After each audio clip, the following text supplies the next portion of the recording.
要严格的说，4个都不够格。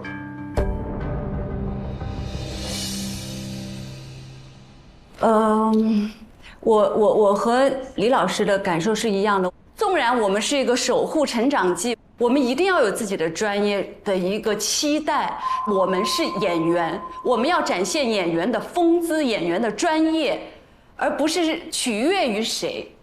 所以我实话说，我会有点遗憾。如果你要问我，我其实和您是一样的。我4个人，我其实都没有觉得他值得。我是等待，我没有想要选。我觉得你们4个人都有抱负，4个人都要把这个抛开，完全来跟我们融在一起。所以你问我，其实我4个都不选。但我赞成4个都不选。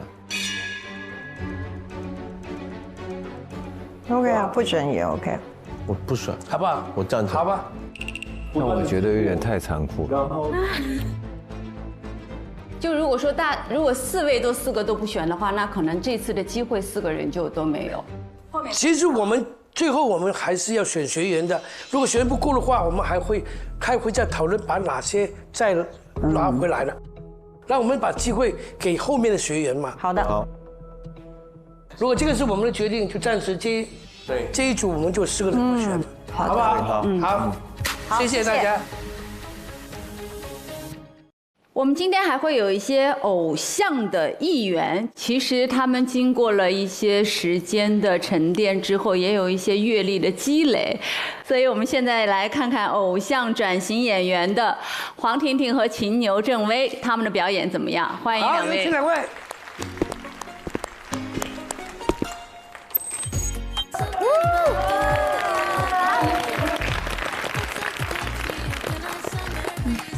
老师们好，老师好。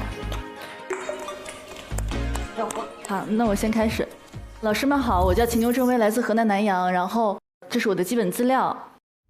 我是毕业于北京电影学院，虽然我是科班出身的，不过很多人认识我是通过唱跳节目。不知道老师们有没有听过一个梗，叫不一定需要糖和玫瑰。不一定需要糖和玫瑰。没有什么有音乐。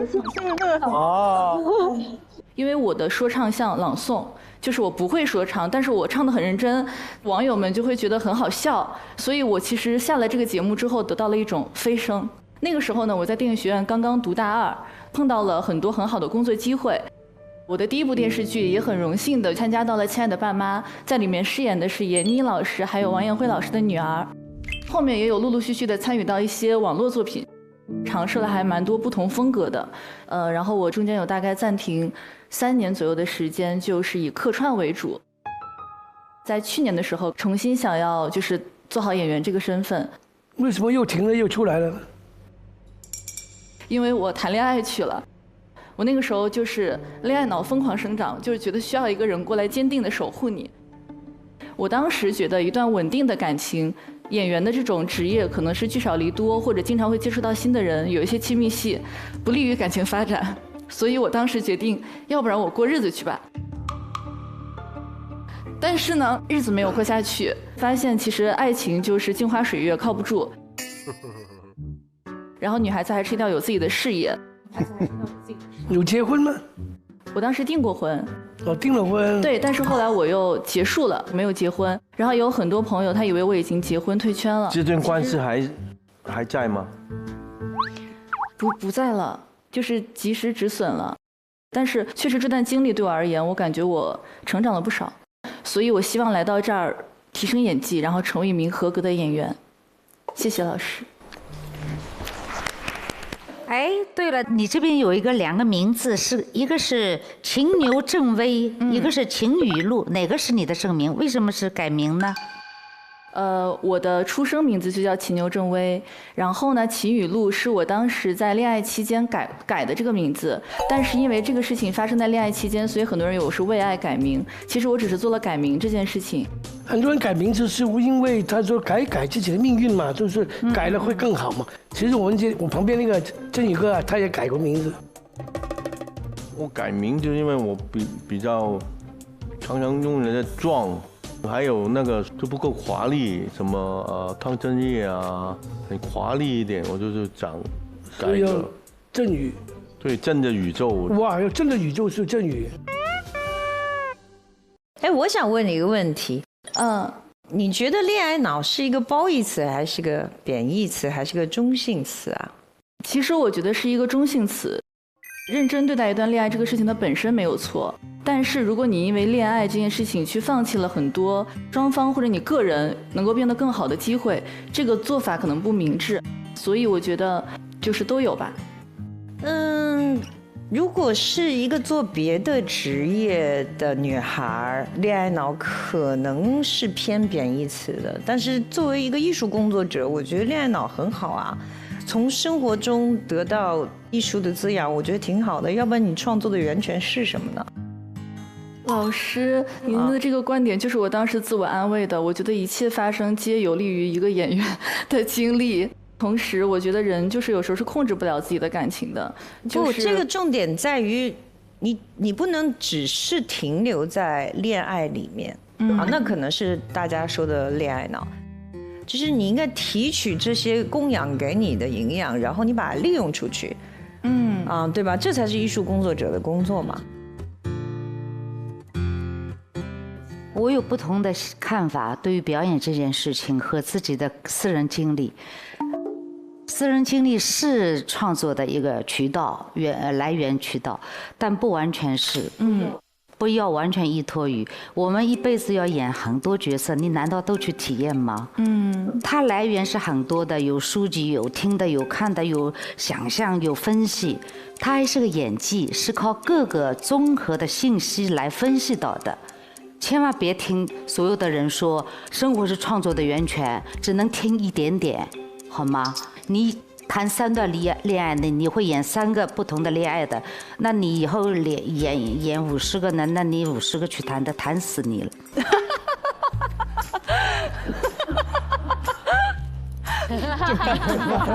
好可爱，我好喜欢他，很真性情。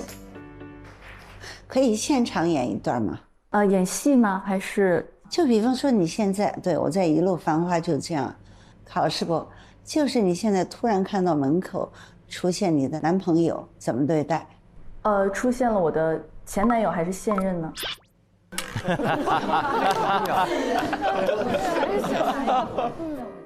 现任。现任。出现了我的现任，现在门口，在我们这里。好，你准备好就可以开始了。好。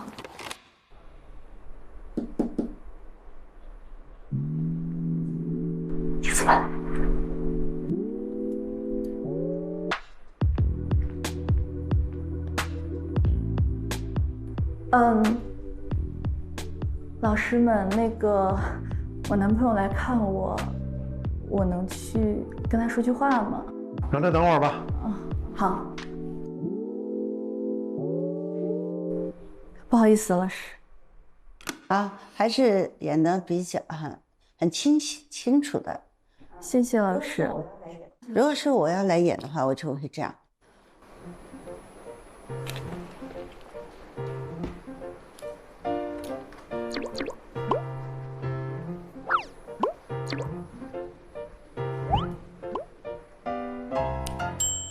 看懂我演的吗？叫男朋友进来坐下。就比你要剧烈一点。小青姐演得特别细腻。还有一种可能就是你不是说恋爱脑吗？你应该突然就跑出去了，不顾一切，这才恋爱脑。对，老师，那是上个版本的我。我现在可能，对，我现在在滋生我的事业呢。演得太常规了，要人家想不到的一个情景。好的。好，下一位。好。各位老师们好，我是黄婷婷。然后我是13年入行的，我是13年成为了一名少女偶像团体，叫做 SNH48。这算是我职业生涯中的一个高光时刻吧。在团期间获得了1000万粉丝的喜爱，可能大众对我现在的认知还是那个少女偶像团体的黄婷婷，所以我来无限超越班的目的之一，也是我希望告诉大家，其实我这些年一直在拍戏，我现在在做一个演员。然后这些年就其实围绕在我身上的一个话题，会大家问我当时为什么要离开这个团体，为什么要退团。我是13年到19年在这个团体里头，那个时候我已经接近28岁，27、28岁。我希望能够有一个转型，但是当时的团体的定位还是少女偶像团体，它没办法根据我个人做出一些调整，所以在工作的选择和路线的规划上就产生了比较大的一个分歧。所以那个时候19年我就毅然决然地提出了解约，几乎是在我职业生涯的巅峰时候停下了所有的工作，然后这一停了4年。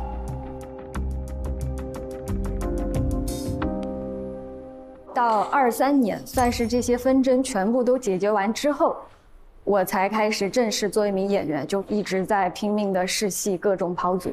这几年已经有了15部作品播出，后面我还准备了一些我的那个演戏片段。好，停！你往哪跑啊？啊！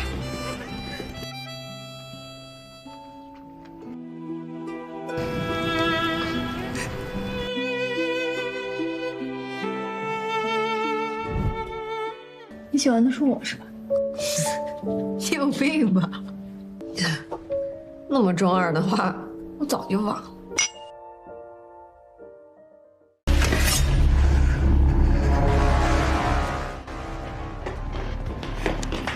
你要干什么？我杀了他！我想要他死！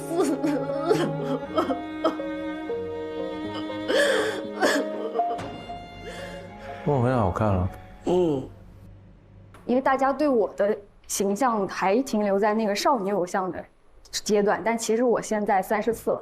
我想告诉大家，我这些年有了一些经历，我长大了，我可以接一些不同样的角色了。30岁也拥有打破自己、重新再来的勇气。还有一个职业的小目标，也是希望像在座的老师一样，能拥有一个家喻户晓的代表角色、代表作。觉得吗？哎，很好，说的真好。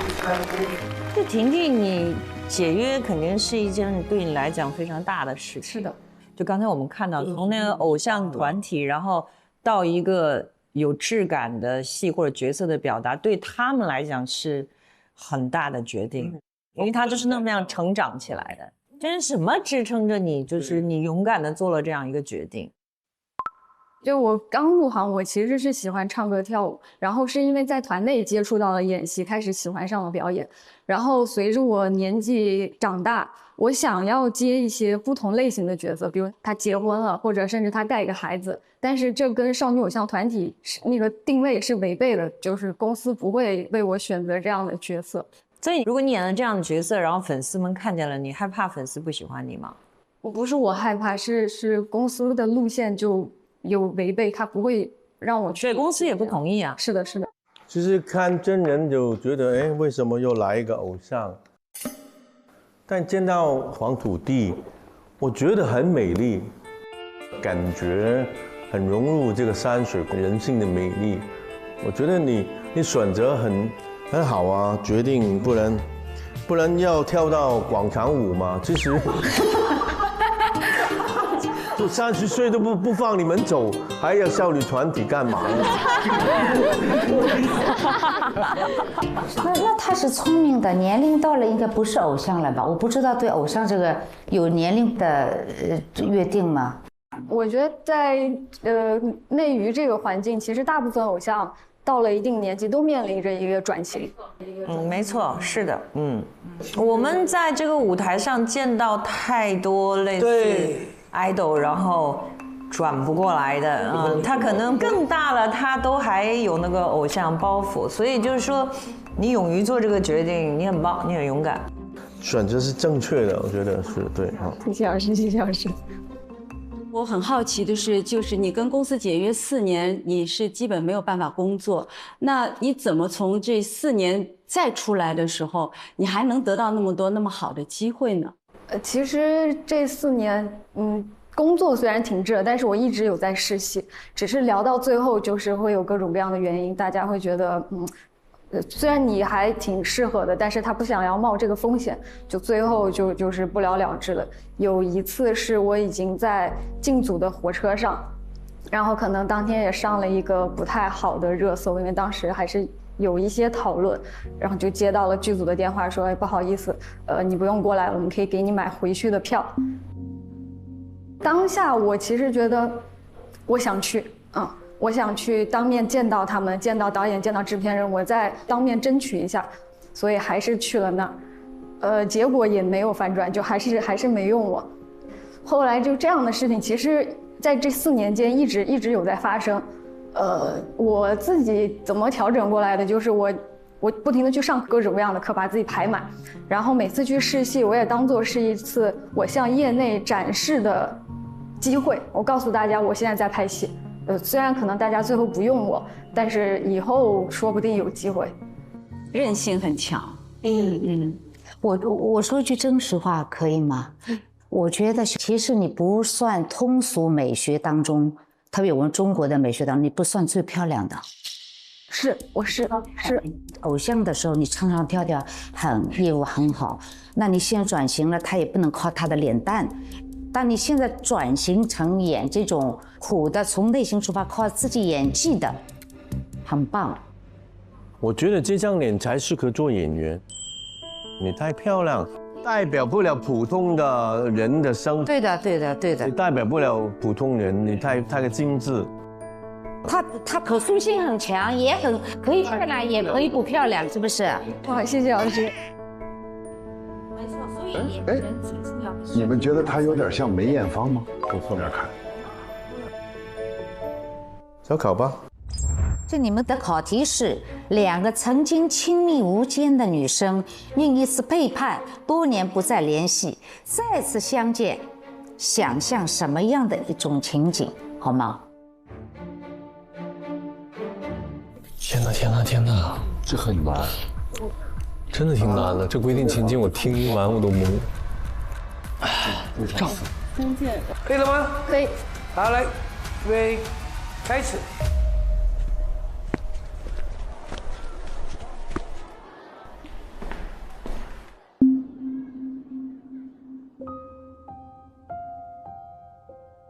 好久不见。 6、7年有吗？有。你来医院是？我体检。你在医院干嘛？哦，我看朋友。朋友哪个朋友？后来的一个新朋友。 交了新朋友，蛮好。我蛮好，我就是没交到新朋友。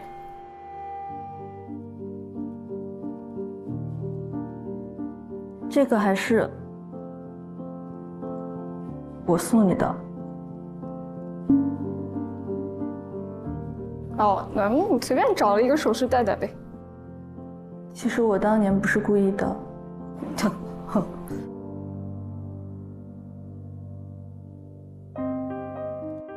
你到现在你都不知道我为什么生气，不是因为你做的这件事情生气，我生气的是你对我的态度，你不相信我。可是当时你也有很多细节没跟我说啊，我不想说，我懒得说了，我说了1遍你不信，我还要怎么跟你说？多说2遍不就好了吗？我们2个那么关系那么好，你为什么不多说2遍？现在这么多年了，给你打电话呀。我把你微信删了，我怎么打？我给你打不了。对不起。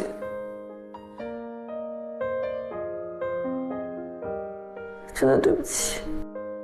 黄婷婷，你的检查结果出来了，过来拿一下。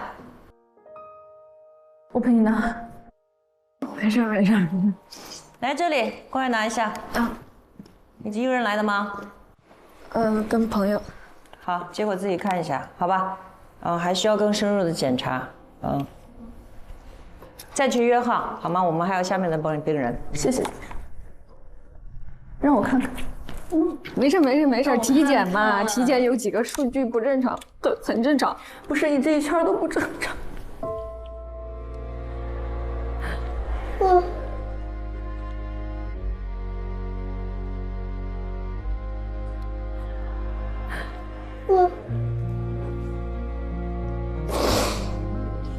你给我，我看我去问医生。没事儿，没事儿，没事儿，你一定要好好，我害怕，你别怕，我陪着你。好。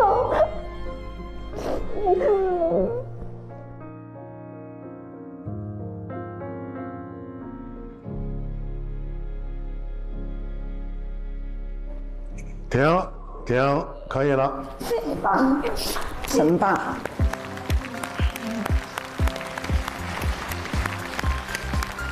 很棒。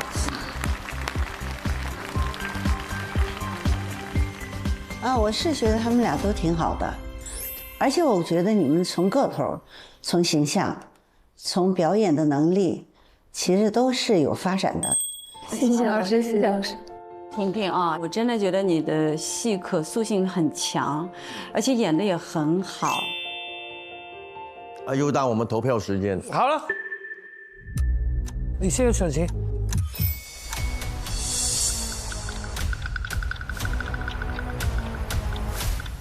选他。谢谢老师。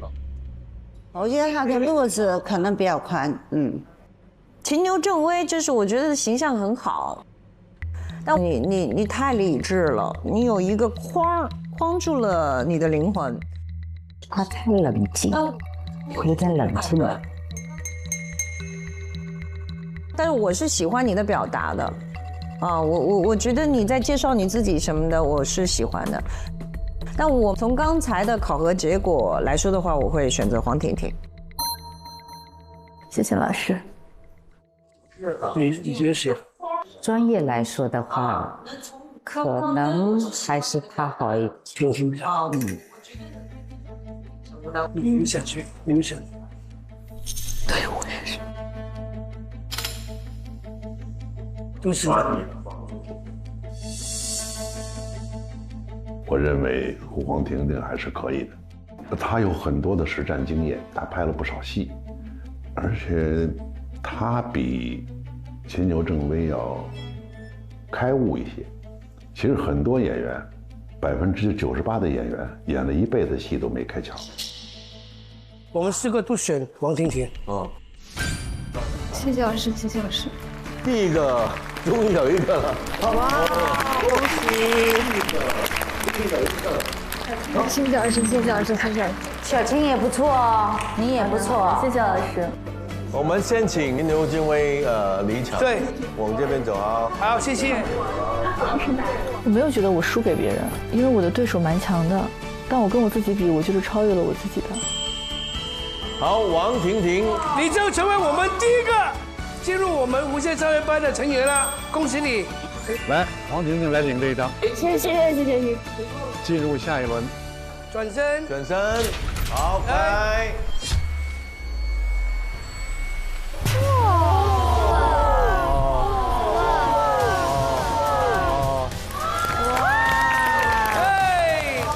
你就成为我们第一个进入我们无限超越班的成员了。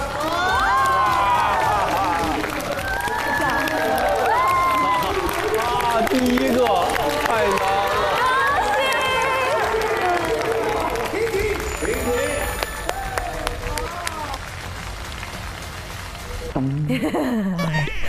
开心，超级开心。就虽然也那段表演其实也还是有很多缺点，有很多不足，但是至少得到了导师的部分认可，还是觉得很开心，很有成就感。本节目由保险优选平台蚂蚁保冠名播出，不怕比的好保险就在蚂蚁保。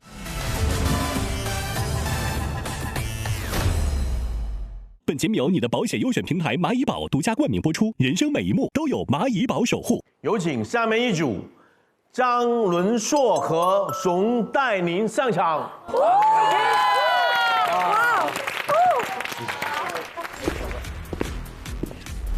我觉得我现在没有包袱，我觉得我有很多可能。一定要让大家知道，我除了身高之外，我还拥有我自己的演技。Hello， 大家好，来喽，来喽！各位监制们好。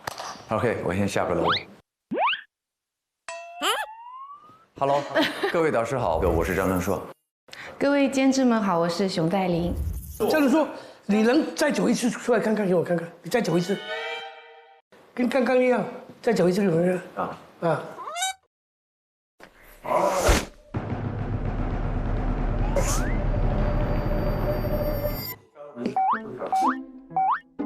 哦，你刚刚垫出来是因为想跟他的高度一样是吧？哦。对，要不然就感觉有点尴尬。难怪他要走我后面。对，到这儿我就下楼了就。啊，踮脚了是吧？对呀，我说奇怪了，他怎么走路会这样子呢？难道钟丽缇喜欢这样？顺撇是吗？不是，他觉得自己有点矮，他踮着脚出来了。他们都在一个叫没工作组哎，待业组。待业组。对的。你待业多久了？我待业好几年了。好几年？就自从认识钟丽缇就不用工作是吧？很多人是这么想的，对，其实真的也是有难度，因为很多人觉得我好像不用工作，然后就不找我工作。其实我很想工作。那熊黛宁，你没工作就因为你嫁人呐，你去享受生活呀。其实如果说是工作的话，我现在在做直播，但是我是说是演艺的工作，演戏我是大概差不多2年没有演了，而且上一部戏还是跟郑宇监制一起演的。哦。对呀，我垫了几层那个鞋，垫到我脚疼了。辛苦了，辛苦了。你不用垫，你不用垫，我这个高度我们都演个夫妻。真的吗？对，因为辛苦志伟监制了。就从头到尾都坐着，他没有站起来。好，那就开始自我介绍吧。好。那黛玲，你先休息一下。好的。来，伦硕。Hello， 各位导师好。然后我的名字叫做张伦硕，我身高1.82米，今年是44岁。首先呢，我是钟丽缇的老公，3个孩子的爸爸。这个为什么我一上来要这么介绍我自己呢？因为这几年新闻上、网络上对我很多的报道，大部分是围绕我的家庭，围绕我的老婆孩子。我觉得这个是我要面对的事情。在过去的5、6年吧，我上了差不多50多次的这个头条的热搜，但基本上都是关于家庭的生活的八卦的一种编排。然后就更离谱的呢，就是有一次我老婆直播的时候呢，粉丝非常的支持她、鼓励她，她就感动的哭了。当天晚上我就上热搜了，说我给她创造了一个悲惨的人生。但是好像很对味啊。有一些新闻一贴在这个人身上，突然就会觉得，哎呀，不好抠这个瓜。但为什么贴在你身上会那么对味？就是我也是觉得，就是他们练了我一个很厚的心脏。但是我是可以跟你分享一下，因为我是一直都有各种各样的传说，而且不光是传说，还有了很多结果。我以为我永远不能够当演员了。当我出来当演员的时候，就碰到刘涛，然后当时我一说刘涛演公主，就该我说话，然后我就说公主，然后眼前都是所有的星星在乱飞，飞了以后来了10几遍，后来导演就说停，就是撤了，今天就收工。然后下来的时候他们讨厌，我们把它换了吧，这脑子都坏了。但是我仍然坚持在横店，因为那个时候我1分钱都没有，负债累累。于是我去跑龙套，跑龙套就是你们在盘事儿，我在旁边站着，然后站着说拿水来，拿水来，50块钱一天，整整1年，我的外号叫横店第一漂。但是今天我仍然在这里，重写自己的人生，不怕从头再来。所以呢，因为你也有这样的情况，我就鼓励你不怕，谢谢。因为他们这样对你是帮助，对，我也让你非常有名。谢谢老师。对。哎呀，来给你出个题吧。哎，好嘞。你的妻子病重病危，且失语，你到医院去看望她，跟她做最后的告别。我们请刘涛老师来给你配合。哦，好的，太好了，好久没出手了，刘涛老师。好久没出手了，一个病重的失语，没台词，脑子清楚说不出来。你在考我呢？对，不许你说话。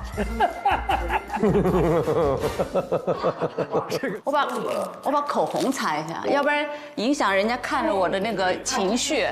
对，你看，这就是专业演员的经验。你看，这就是职业道德。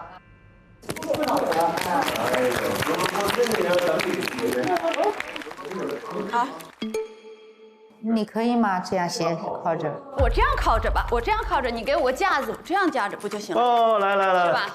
对。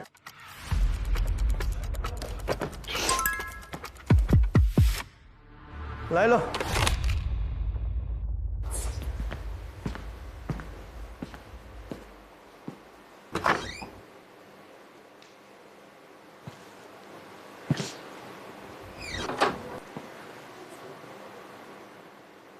哎，你没睡啊？怎么样今天？我感觉你气色好一点了。还是那么好看。哎，我看你这衣服，他们没给你整好吧？好，放松啊，一切都很好。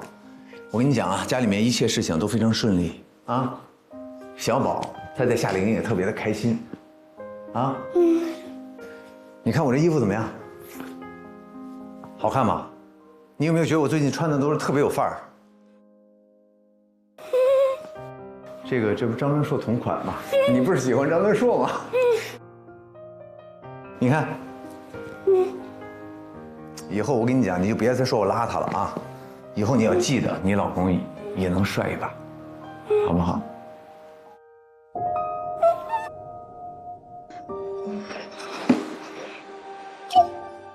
别说话，嘘。我给你看看小宝的那个视频，好不好？视频，哎，我那个手机在哪儿？我去找一下。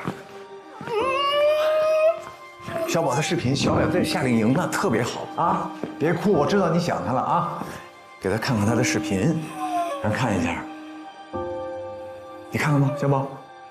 踢球呢，黑了点，对不对？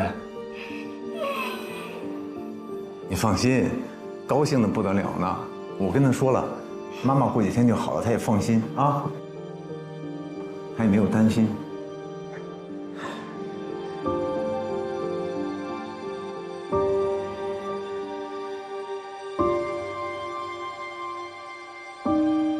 变得越来越美了，啊！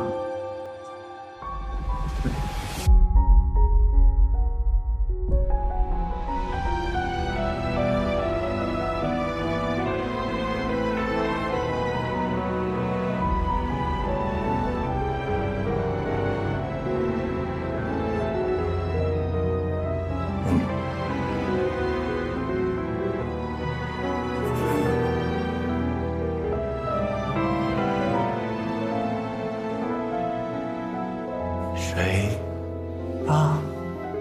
谁啊？谁把我的宝贝？谁把我的宝？好，可以了。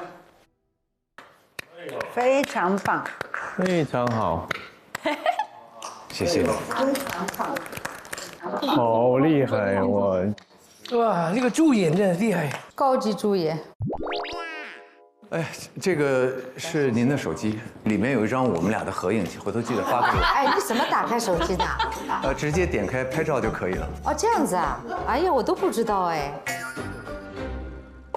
他的设计很好，他起码一来就做悲剧好，就比那些老婆很放心，装的还是放松的，但是你只停留在你的语言上。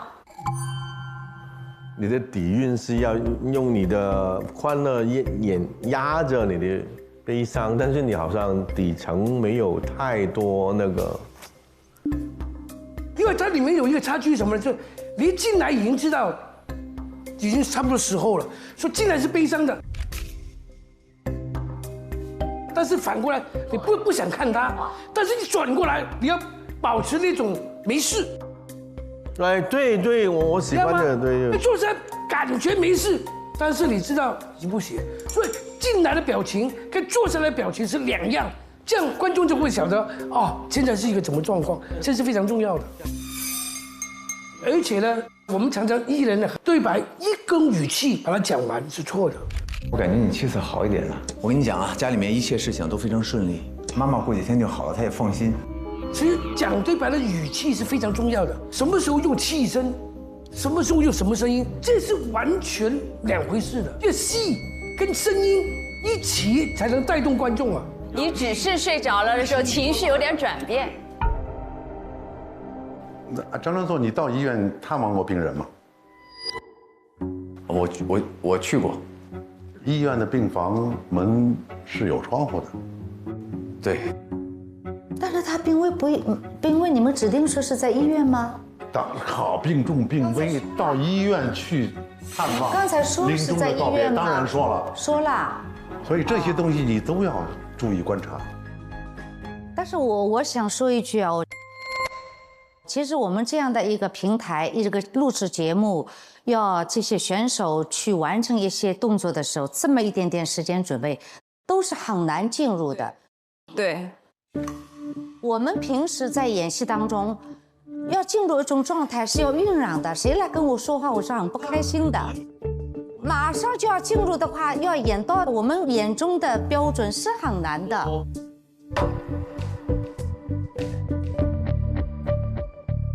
你这个观点不是理由。不，我认为是理由。那刘涛过去之后，他事先准备了吗？他为什么可以眼泪哗哗呢？因为他站在这个，他为什么可以？他为什么都能接受他呢？李老师，因为所以他站在，因为所以是他太冷静了。因为所以是他站在了这个无限超越班，而不是刘涛老师，是他要成长，不是他要成长，这个就比出来了嘛，对不对？不，都是刘涛你不对，你就是演得太好了。我觉得两位老师说的对。他表演的哪些不足，我们去给他提出来呀。我给他们。你现在认为我提出来的不对吗？对。那不得了吗？我肯定的，但是也要谅解他们呀。那还有什么可说的？人家跟观众解释，不是跟你解释。不用跟观众。我当然要解释，为什么不解释？那要不然办无限超越班有什么意思呢？对不对？如果说你给他准备在别的场所，可能他演得更好。是。他们也不容易，已经很好了。但是我们必须要讲，是为了他们更好。对。他们来干嘛？就是来听我们这些人说这些的。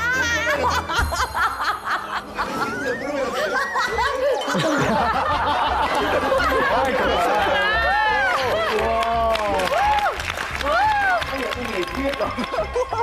老师，没有人敢跟你这么吵，也就是我跟你吵起来了。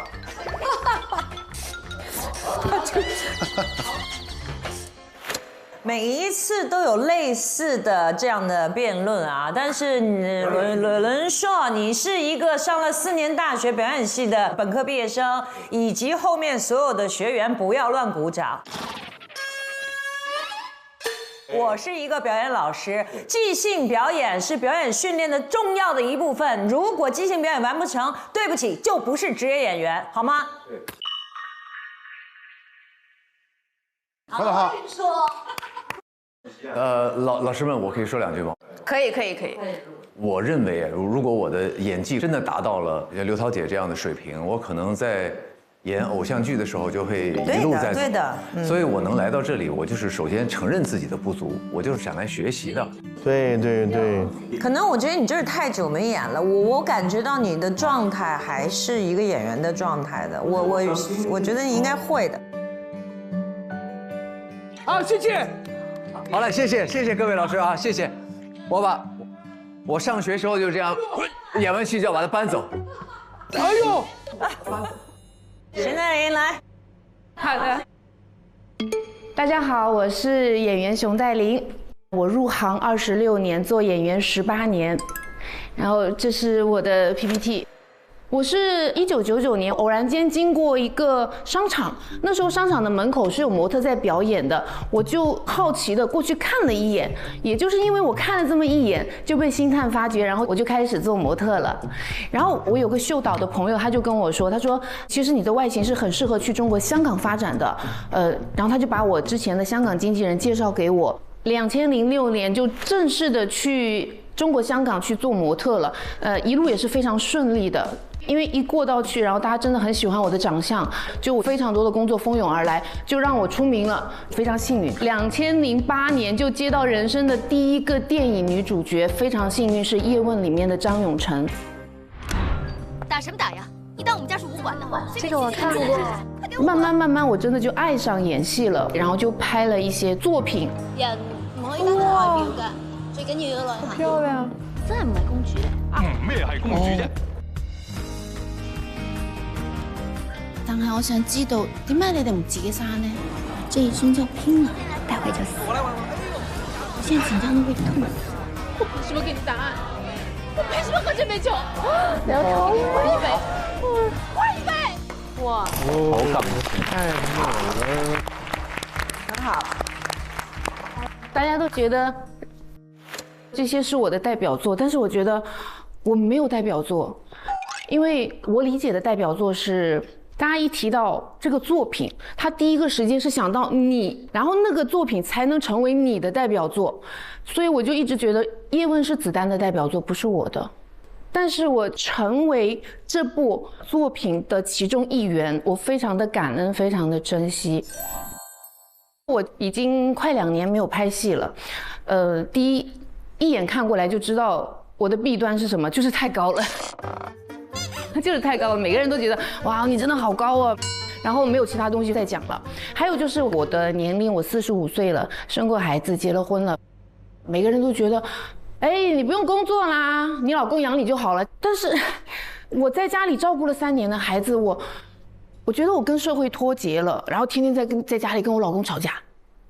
然后我老公说呢，你出去工作吧，我喜欢以前的你，以前的你在台上你在发光。所以这就是我来这里的目的，我想要从零开始，做一个职场的新人，作为一个演员，新人演员，我到底有没有机会再去演戏？谢谢。好，很棒，没问题。但是不能45岁就说你没有机会了，还早得很嘛。对，因为我的起点太高了，然后很多人找我演戏，他不敢找我演配角。你知道那个时候我心里面多失落，本来有个机会的，但是因为大家觉得我不会演短剧，大家觉得我不会演配角，就不敢来找我。所以我今天也是很想跟大家说，无论是什么剧，无论是什么形式，无论是什么角色，只要有机会，我是可以的，我就会去做。这是对的，很正确。就好像说过去你是靠很多的运气，所以你机会找过来。现在我觉得你是在寻找机会，把握机会。你现在要寻找的是，除了运气之外，我还有的底气。那来吧，我们开始小考了。好，你要演一个长期被忽视与误解的妻子，然后向你的丈夫倾诉生活的压力。但是这位丈夫呢，却不断地指责你懒惰、别有用心，所以你经历了很多年的委屈与疲惫，让你彻底的爆发了，做出出走的决定。演我的丈夫，你不是大志伟哥，志伟哥，来哇！哇！这个高度差不多，这个你一直坐着好了。好，拿个椅子来，拿个椅子来。志伟哥，你气场2.8米。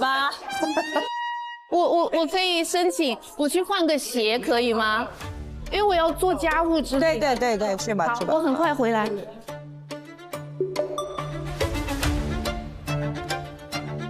可以了。哎，来了。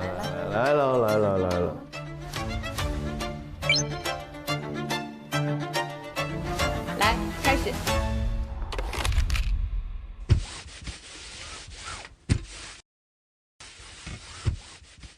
我妈今天有打电话给我，说什么了？她问我最近过得好不好。那你说挺好就可以了吗？我说不出口。什么意思？我只是最近太累了。累什么？又不用上班累。哎，真是。这家里这么多事，不是事吗？做个饭，收拾家里房子，这也叫累吗？这不是每个女人都在做吗？可是你有没有想过，我也会累？我每天也在外面赚钱了，你还不满足啊？耶，又过关啦！哎，我刚刚上厕所，我还发现厕纸都没了。你在家里干嘛呢？真是。我在干嘛？别摆出一副受害者的样子。我伺候你那么多年，你又来了。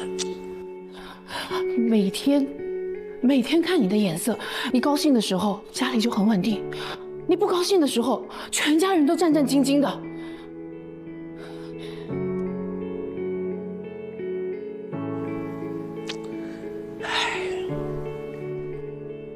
我突然很想问你一句：凭什么你就能对我指手画脚？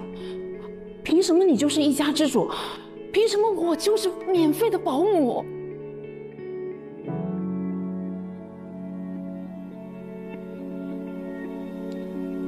你到底想说什么？我想什么？我想有我自己的生活，我要有我自己的事业。我不是一个保姆，我也不是一个人的附属品。我跟你一样，我也是个人。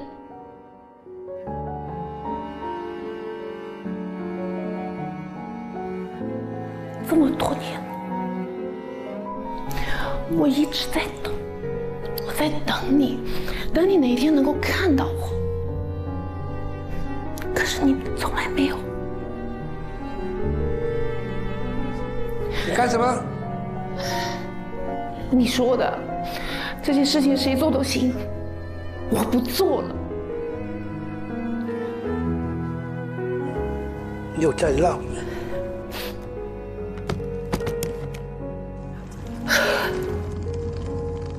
走去哪了？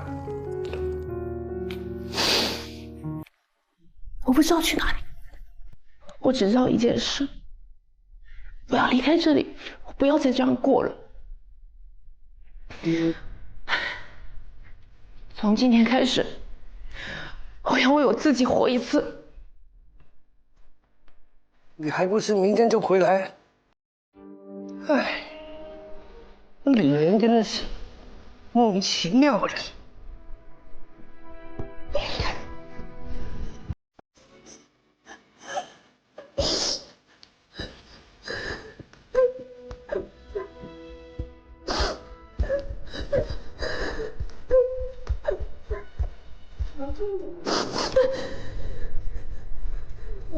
好的。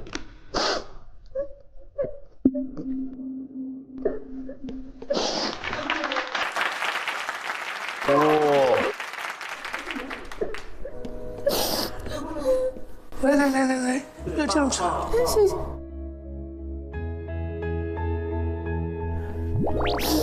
我太矮了是吧？好喜好吧？非常好，非常好。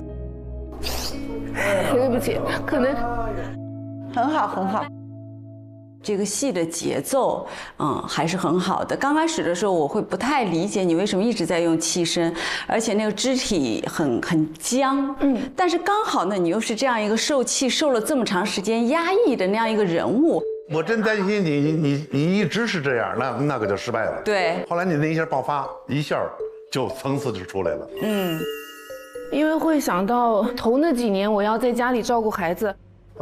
2个小孩，24小时轮番轰炸我是处于一个疯癫状态的。对，但是我先生回来，我要压抑自己，我不能把我的负能量带给他，因为他出去他也很累，所以我就很有体会。我在家里就是要，我为了这个家好，我要忍，真的要沉下去。但是要爆的时候，就是不理解，那我肯定会爆。我选一个废蓝，废物一样的，特别棒演的，要这样子才让你有多点想象力。后面我希望你有变化的时候，我眼神才给你，我只能这样。所以我就很谢谢志伟老师。志伟哥这个线条设计的真棒，实际上志伟哥真的很气人，就我觉得这种完全忽视、完全冷暴力的男性，真的应该滚出家。会有这样的人吗？当然，就是我认为那个委屈和愤怒，就是他根本不抬眼看你，那个能量应该从那个对手身上来。好，来，我们一起2位站在一块儿。很棒。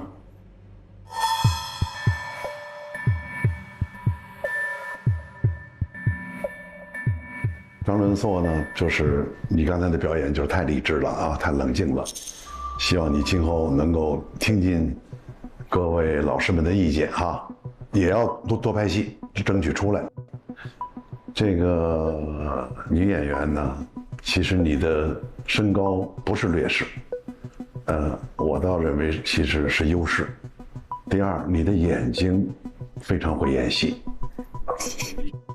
那我这一分肯定是给熊黛林，我这一分就给你了。这一票我是给熊黛林，谢谢。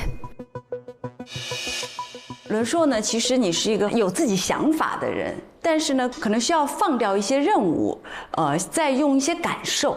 是。人家老说节奏，但其实有些节奏是自己给自己的，在这方面，我觉得大家都可能需要去找一找。那你们2个已经给到熊黛林了，我就给伦硕吧。谢谢何老师。演对手戏嘛，当然是给熊黛林了啊。谢谢谢谢。我这一票还是给熊黛林的啊，好，我这一票给熊黛林。谢谢。我可以投2个吗？可以，可以。因为我觉得张伦硕他并没有准备，也没有给他酝酿的时间，一出来就变成这样，我觉得已经算很周到的了。我投他们2个，谢谢。谢谢。好，黛林，我们无限少儿班的同学里面，你是其中一个成员了，恭喜你！谢谢各位老师，谢谢各位监督。伦硕，你都先休息一会，拜拜，拜拜。好，谢谢你，祝贺。来，熊黛林。谢谢，谢谢。我就感觉第一次面试成功了，就非常开心。第一步已经迈出去了，剩下的都不是问题了，只要我在这里就可以了。谢谢，谢谢各位老师。好的，谢谢你，成为我们无限少儿班其中一个成员。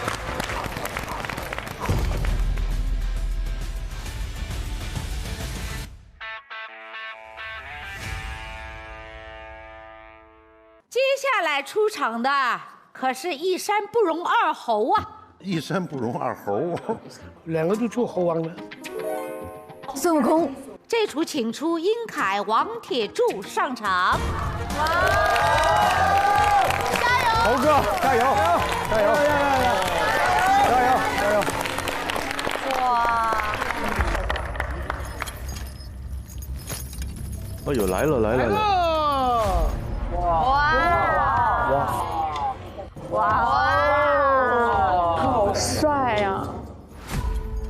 大家好，我叫殷凯，是一名动作捕捉演员。来到这儿，我想让大家知道，我们动捕演员也是会演戏的。哇哦！黑悟空和孙悟空。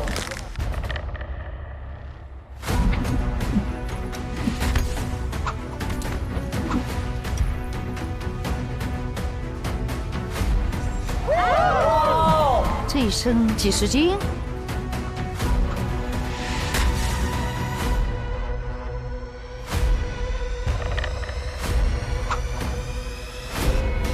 哦，好有气势啊！一来就把我们镇住。嗯。哇，对手来了！哇哦！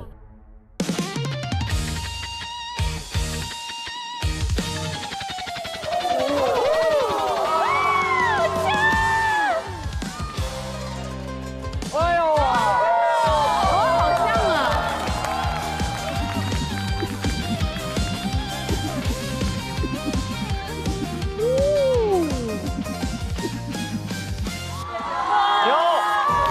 又给我扇凉了，我感冒了。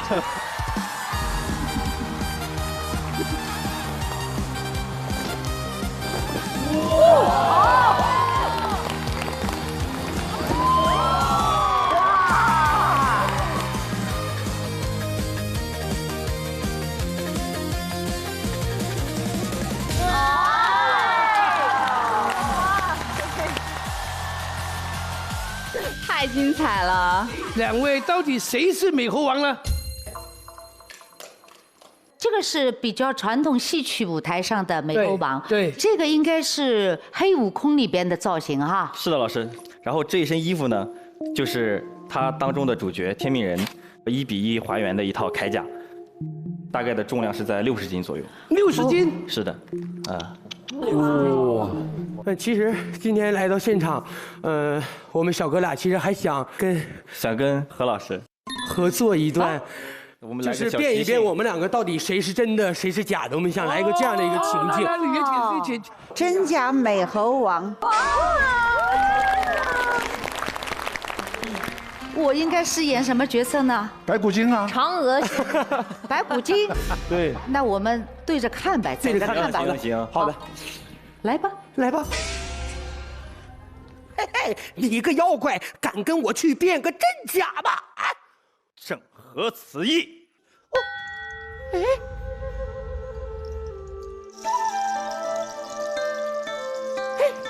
这儿来个老太太。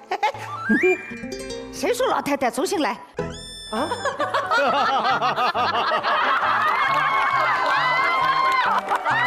你没看见老太太？没，第一个出来是老太太。坐下来。小姑娘，小姑娘。金姐。你把真心话说出来是吧？我下来我揍你我。不好意思，老师。还没来得及变。我一会儿不投你的票。好你个妖怪！俺老孙看你满身的妖气，必定是妖精所变。你才是妖精，你是妖怪，你是妖怪，那不何妨？你去找个明白人给咱们变上一遍，正合此意。好。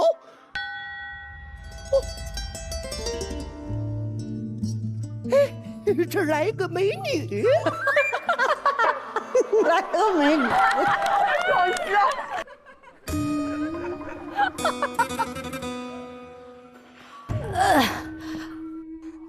慢走。你是何人？有妖气。妖气？什么妖气啊？我只不过是一个路过这儿的可怜的老太太。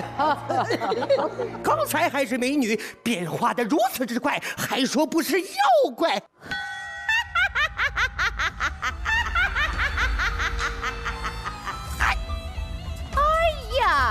齐天大圣啊，真是火眼金睛，老娘是千年不死的白骨精。那你快给俺俩分辨个真假。看看你们俩，你是妖怪，谁是？他是妖怪，你是妖怪，你是妖怪，你是妖怪，你是你。打一架吧，谁赢了，谁就是真的齐天大圣。妖怪，看吧，来吧，妖怪，来吧。好啦，别打了，我看你们俩呀都是真的。你。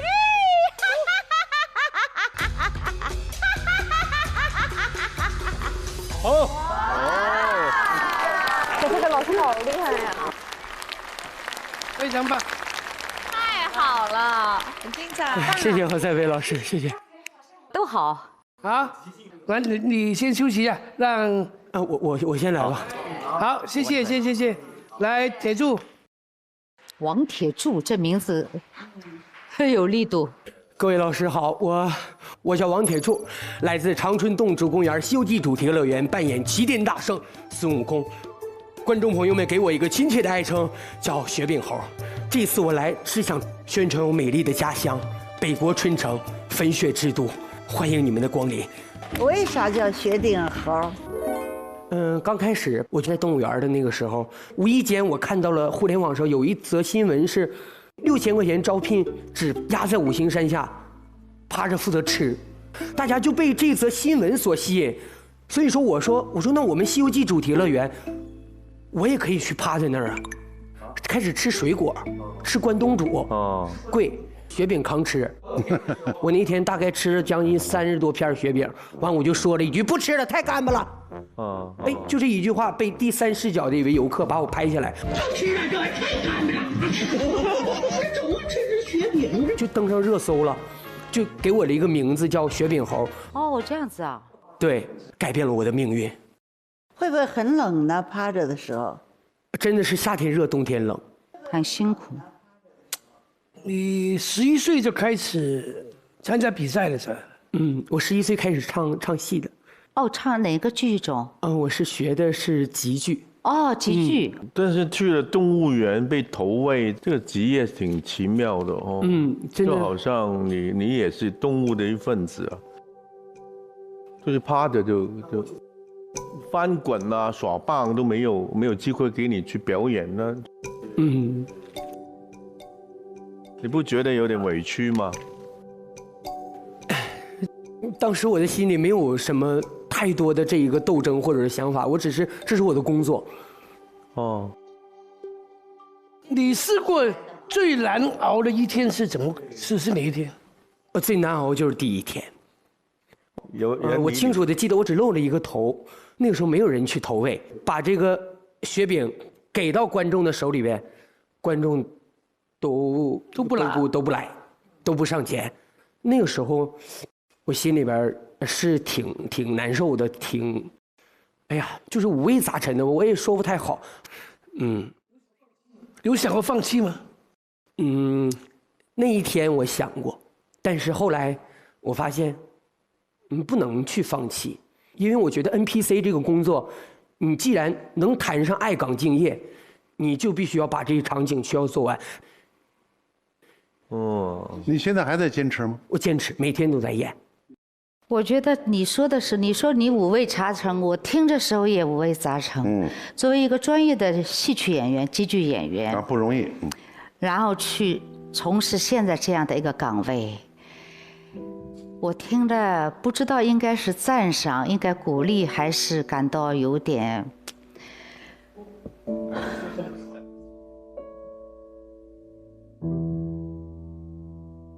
我觉得这可能跟他小时候的经历是有关的吧。就是我在你雪饼猴红起来的时候，我就看过你小时候的纪录片。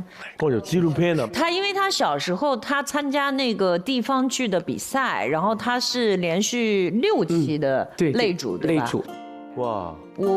你刚红起来就那个纪录片就出来了，当时我真的掉眼泪了，很心酸，很心疼你吧。我就觉得他这个孩子，他从小的这个家庭状况，可能会塑造他的这个能忍辱的这个力量。他家里状况怎么样？你自己讲讲好不好？行，我在11岁的时候学习戏曲。大概我学了1年多的时候，我父亲就去世了。在我马上要比赛的前10天的时候，他就出车祸去世了。因为戏曲演员有一句话叫“戏比天大”，我不可能说，我感觉就像临终的一种托付，把我托付到这个戏班里边，把我托付到给我的师傅，他就走了。就为了我爸，我也要学。无论怎么样，无论我就是残废我也。恭喜擂主卫冕成功！恭喜我们的擂主连续守擂5期。奶你别担心，我男子汉，完成你这个家。奶奶8年的卧床脑血栓，也走了。我的爷爷是心脏长了一个粘液瘤，我就想把这个比赛所有的奖金也好，奖品也好，我想给他卖掉，完了想把我爷爷的手术给做了，因为我家里边没有，我爸爸没有，我就是家里的顶梁柱，我就是家里的齐天大圣，就是家里的孙悟空了。看什么给你整个人干动作呢？是男子汉。你觉得什么是男子汉呢？特别刚强的，是男子汉。就不管遇到什么坎坷，他都会面对。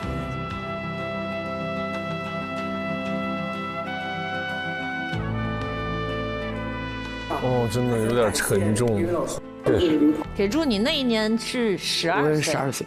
我那年12岁，完了就算是把这个命给救回来了吧。但是，我也在追求我的这个梦想，就是那个时候我说的是做一名会唱戏的一名大学生。完，我又重新回到了学堂，我念了12年的书，我考上了吉林艺术学院舞蹈学院。后来，我又再一次接触戏曲，接触京剧。我认为，我身上如果没有戏曲人这种坚持、不屈不挠、永不言败的精神，就没有现在的王铁柱。谢谢各位老师，好孩子。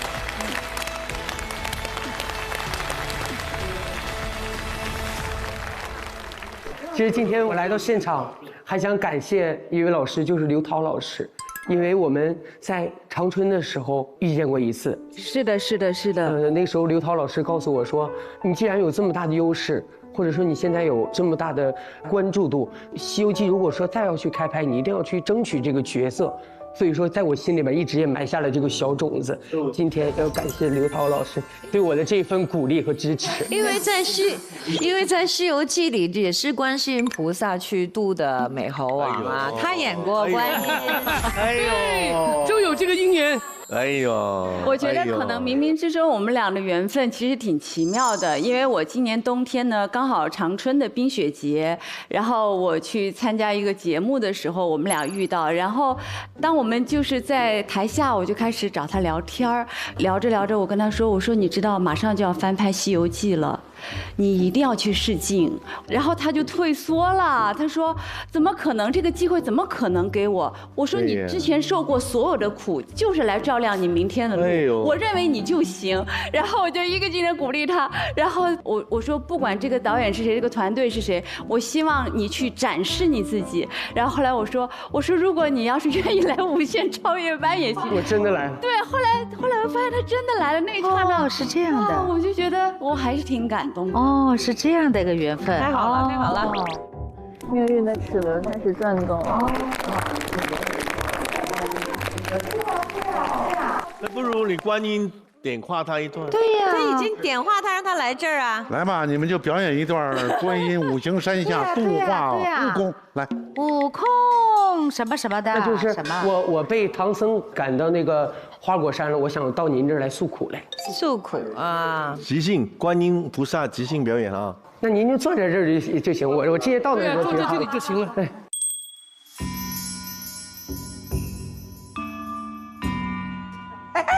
菩萨，弟子拜见菩萨。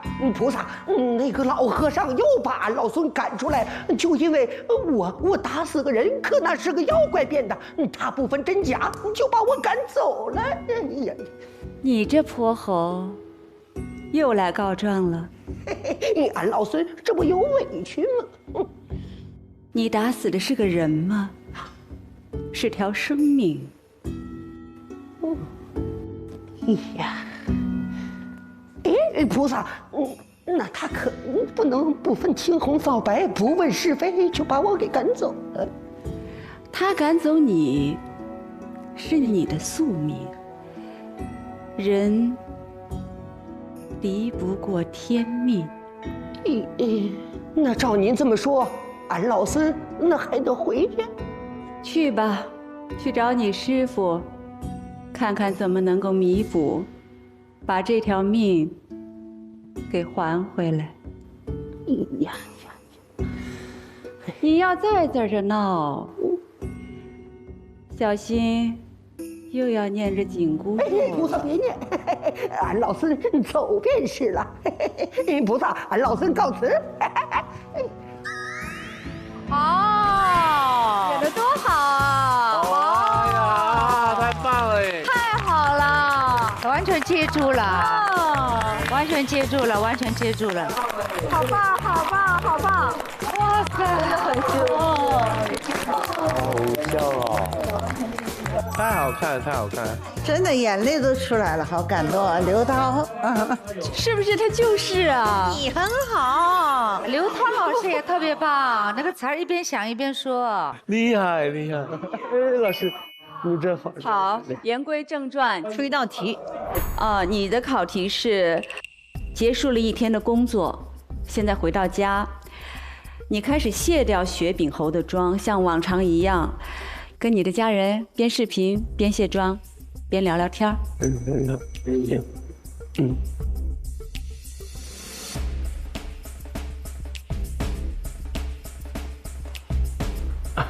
我开始了。好，开始。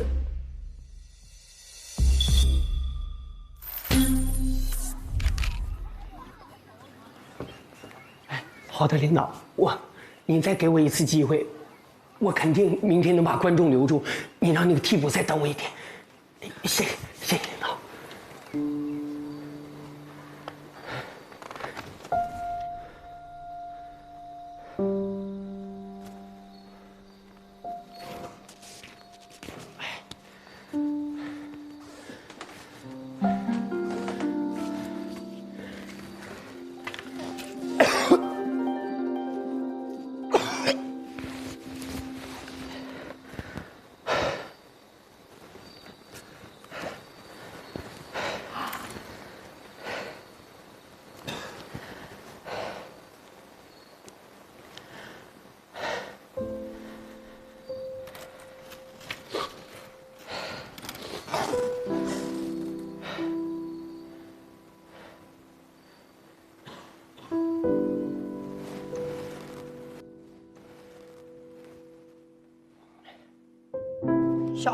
小孩，你过来，俺乃齐天大圣孙悟空。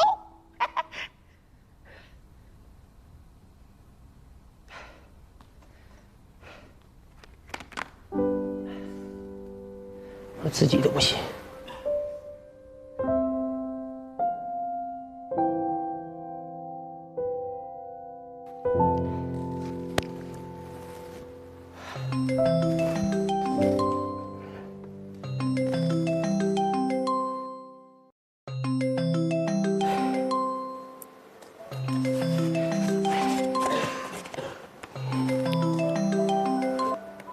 喂，妈，咋的了，儿子？没咋的，你给我打电话干啥呀？打电话看你下不下班呗。哎，我刚下班，领导今天呢，这一顿给我夸呀！凭啥呀？那是我孙悟空演的好嘛，你大儿子你还不知道吗？我一身的本领。挣不着钱啊？妈，你就记住，我这不刚刚大学毕业，钱不钱的对于我来说无所谓，最重要的是一次机会。我跟你说个事儿呗，妈。说呀。我呀，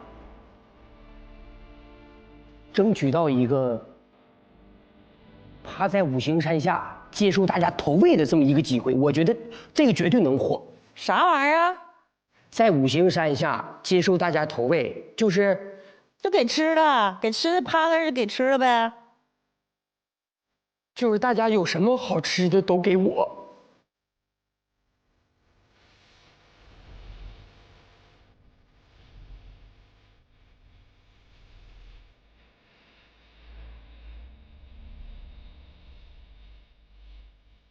哎呀，哭了？没哭，我说怕你惦记我啊。哭啥？刚才耍棒子的时候把眼睛给打一下。哎呀，你就别说这么多了，你就等我好消息吧，到时候你在网上都能看着。我等啥好消息啊？家里不缺钱，你别给自己累着啊。你缺不缺钱那不是你的吗？我给的是我给的。啥玩意儿我的？啥玩意儿？哎呀，好了，我不跟你说了，挂了吧，妈。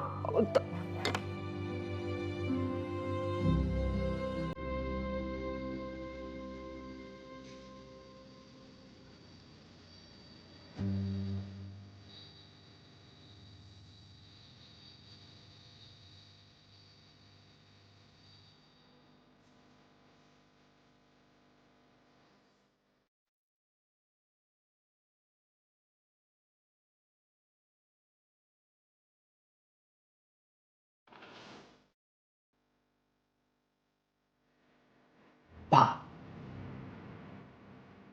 你觉得我能演孙悟空吗？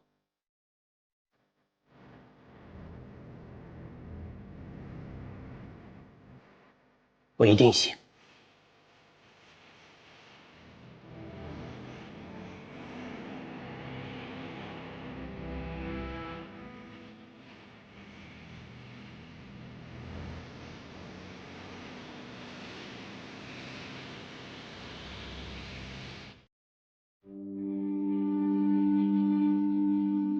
齐天大圣，孙悟空。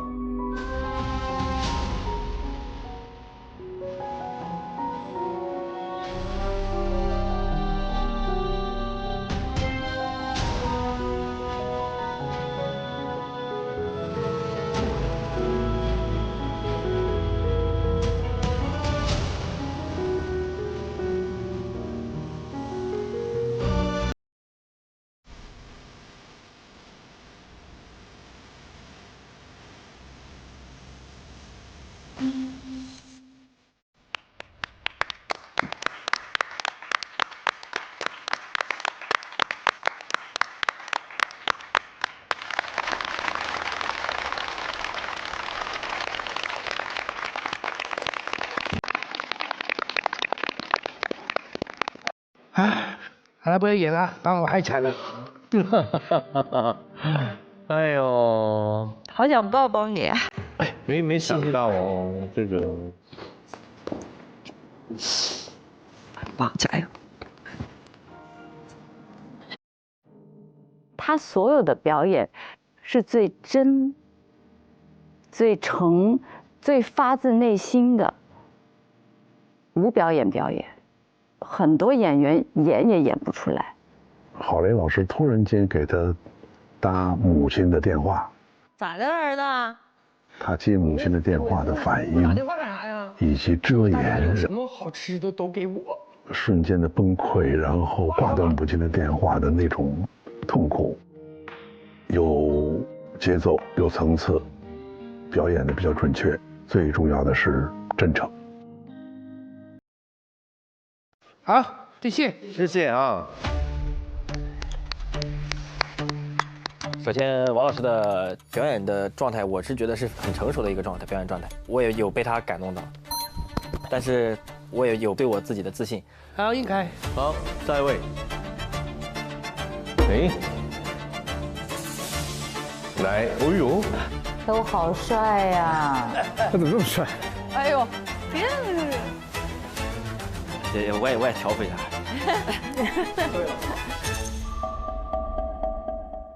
无限超越班第4季正片，每周6、周日20点20分 ，VIP 更新上下集 ，SVIP 每周6提前24小时即可观看下集内容。每周6 20点20分上线会员衍生无限电台，解锁一元幕后更多趣事。每周日12点上线无限精华版，一键观看超越班高光时刻，还有更多精彩衍生持续解锁。周中微博花絮、一元 Vlog 等不间断更新，锁定优酷。马上我们请出下一组的学员，我来了。